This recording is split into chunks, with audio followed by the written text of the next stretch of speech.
like us, no way. They ain't got like us, no way. They ain't got like us, no way. They ain't got like us.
Hey guys, welcome back. We're doing this wig install. So here today we're going to be starting with my acrylic bowl filled 1/3 of the way with water, and we're just going to start taking my two Adore solutions. We have one color in the color jet black and the other in the color blue black. We're going to combine those colors and begin to dye our hair.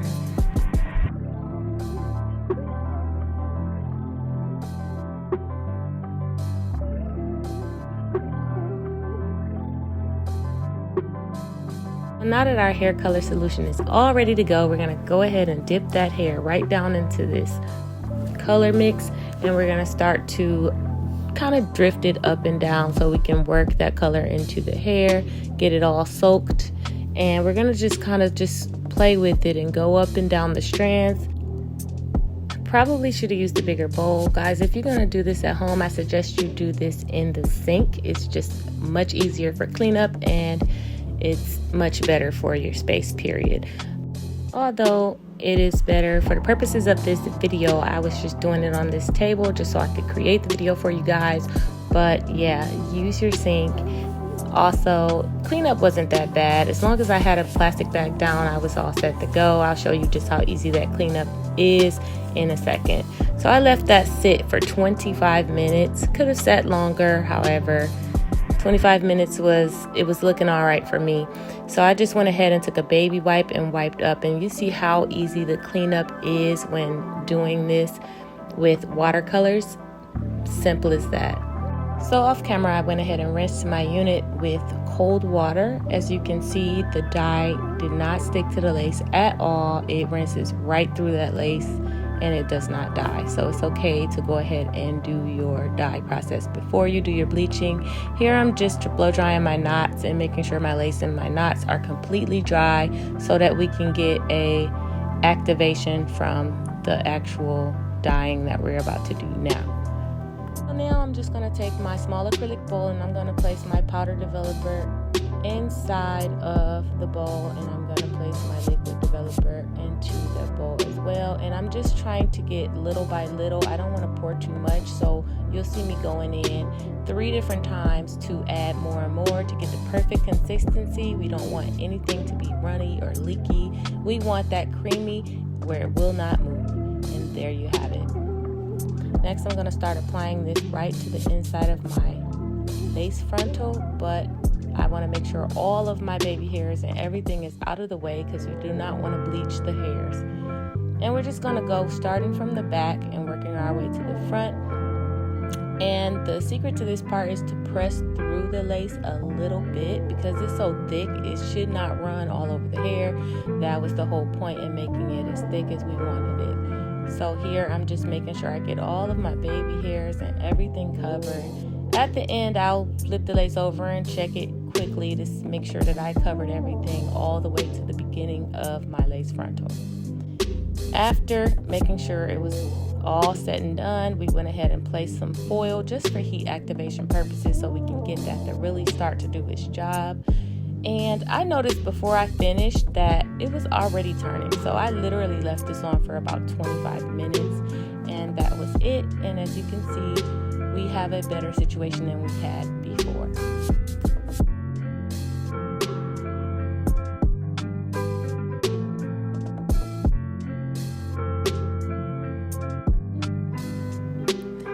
So once this is all rinsed out, the unit is now looking like this. It is actually perfect for my skin complexion without having to dye or tint anything, but I'm going to tint that, as you'll see here soon.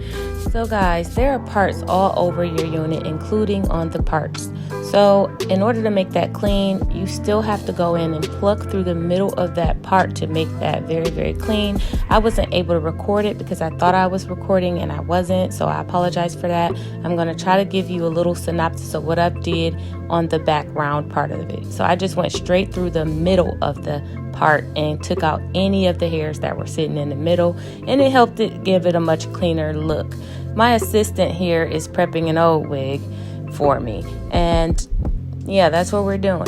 So back into this unit, that's how the part is looking once I finished, and I took my time. It was very tedious, and I'm just going in now and plucking through the front few layers of this frontal, and we're just going to try to get some thinning to the front. Now, I wouldn't recommend you guys do this all on the mannequin head. I like to pluck it to where it's a decent pluck situation, but I know that I'm going to go in and pluck some more once it is installed on my head, because I too many times see people overpluck the wigs, and I don't want to do that here today. So this is just my lace tint spray that I found off of Amazon, and I went on and tinted that once, which I should have stopped there, and I did this off camera a second time, and my lace was actually too dark, and you'll see that soon, but it still turned out okay. So now I'm just going right in with the hot comb, and I'm just going to start to get my hair to go into the directions I want it to go. And on this unit, I want to create a more realistic hairline than the ones that you normally would see.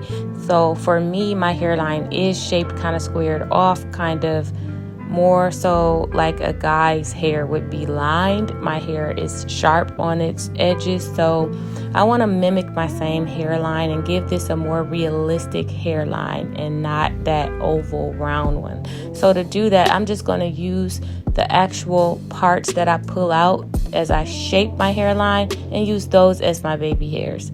And we'll see how that comes out here shortly. But yeah, I'm just working my way through with the hot comb. And this is a real hot comb, guys, so I had to keep running back and forth to the kitchen to warm that up. But combing the hair in the positions that you want it to go in just gives you a view to be able to see what your hair is going to start turning out looking like. So I'm just making sure that everything is going where I need it to go before placing it on my head. So now for the install, my braid pattern looks a little something like this. I'm going to take that back bottom row and I'm going to sew that down and along the sides, up the sides of my hair. I'm going to just sew that wig cap down onto my head after I go ahead with my Got To Be spray and get the front all sealed off.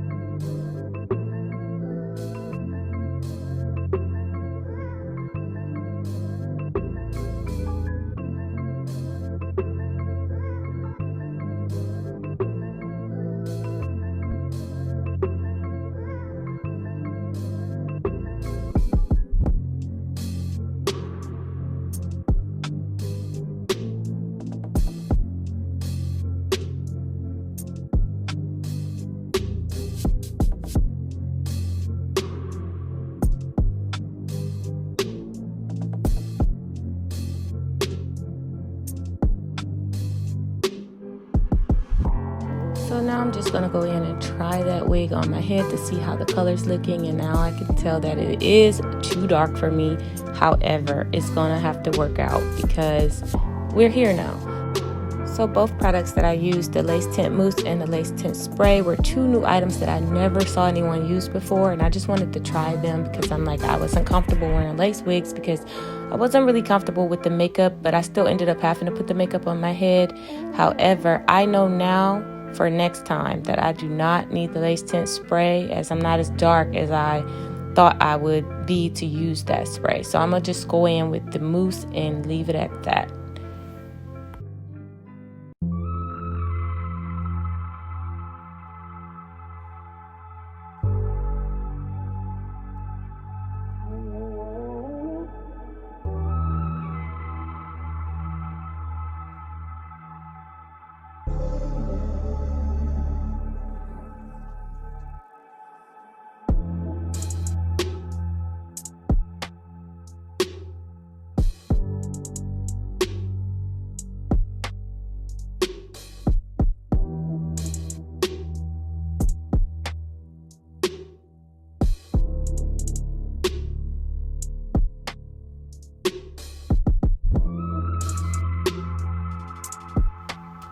So as this glue dries, I'm going to go ahead and start to sew around the perimeter of the rest of my head just to secure my wig cap onto my head to protect that hair.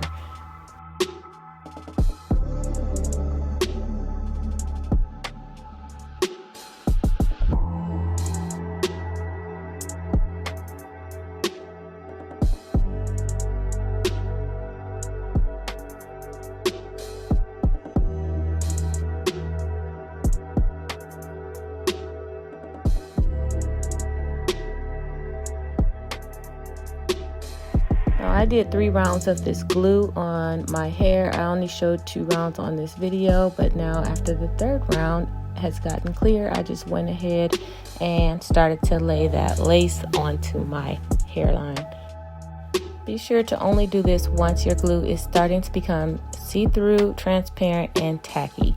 My glue is really tacky, so I'm comfortable enough to go in with the teeth of my comb and just press down on that edge to get my hair and my net to secure to it.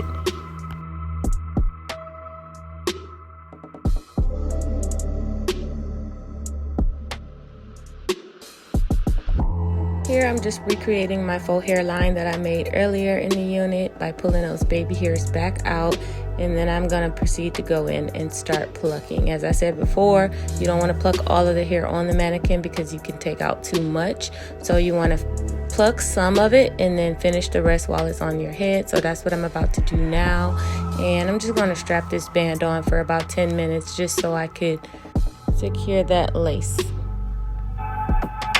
And I don't know about you guys, but if you ever try to put on a lace wig and you do not use a wax stick, you are making all of the mistakes that you can make with your hair wig. This wax stick, and that goes for all wax sticks. This is not the first wax stick that I've ever used. They are pretty much all the same, but they do miracles when it comes to your wigs. Do not skip the wax stick. If it's nothing else you can put in your hair to make your hair define itself the way the wax stick does. When it comes to trying to manipulate hairs to go a certain direction, the wax stick is what you need. And that's why everyone uses it. So do not skip this step. Otherwise, you're not going to have your hair turn out the way that you wanted it to.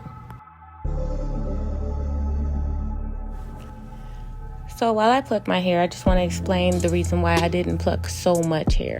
Now, I ordered this hair in 150 density instead of 180 density, so it's kind of thin to the point where the knots are bigger. And if I plucked too much, it would have appeared to have had bald spots in it. And I wish I would have ordered a 180 density. I could have plucked a lot more, but I did not. So I just decided to pluck enough. And this hair is naturally thick, so because of that, I wanted my baby hairs to still give a thick look to them, but not as thick as the hair, if that makes sense. So I did go in and pluck some more. I plucked a lot more than I showed you guys here on tape, and I had to edit that out for time purposes, but know that I did go in and pluck some more, and you'll also see me pluck again once I cut the baby hairs. Now, with the baby hairs, I decided to make them a little longer because in a natural world, if a person has long hair, their baby hairs are generally long. It's rare to see a person with short baby hairs and their hair is long. I'm not sure what's going on with the short baby hairs that people like to put on their wigs, but to me it gives fake, it gives wig. So realistically, if you have long hair like this, your baby hairs are not going to be super short. So the goal is, at first glance, when a person looks at me, I want them to think that my hair is real. I don't want them to look at it and think that it's a wig because I made my baby hairs too short or I didn't pluck it enough or something. So I just wanted a realistic look, which is why I'm going in and creating my hairline. I'm going in and making sure my baby hairs aren't too short, and I'm making sure that things are thinned out the way they're supposed to be. Another thing that I wanted to be sure of, which I decided while doing it, is that the messier baby hair look was actually more realistic. To have the actual perfect baby hairs where they're slayed and no hairs out of place is unrealistic, and you usually only see that on a wig or fake hair. So I went ahead and made it, as I was making it perfect, and I accidentally made it unperfect, and I decided I liked the unperfect look, so I wanted to keep it that way. So you'll see where I kind of made it a little unperfect and it goes off a little bit of each other, and I decided to stop because I was like, that actually looks cute and it actually looks natural, and I want the most natural look here with this wig at first sight. So let's get into it.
So guys, I'm noticing that mousse gave me a very dry feeling. The color wasn't there, the shine wasn't there, and it just felt really, really hard. So I went on it with some oil moisturizing mousse, and this was probably the best decision I ever made for my life right now in this decade. It was the best mousse that I ever put in my hair, and I just thought that I was falling in love with it. You can see my face changing as I'm putting this in my hair, and I'm realizing how dope this stuff really is. But so much for my messy baby hair look. So I had to go back in over them, and I just wasn't trying to take the time out to get them to be perfectly imperfect. So I just went ahead and swooped them. So now they're looking a little bit more perfect than they were before. I like them the other way better, but maybe some other time. And let's get right into the rest of this video. We are nearing the end. It is pretty much over, and I just wanted to say thank you guys so much for watching. If you've made it this far, please smash that subscribe button and hit the notification bell. And for me taking the time out to make this video for you guys, please hit the like button and join the club for everyone else to be a part of this community. I appreciate you guys so much. Thank you. I love you guys. Rocky.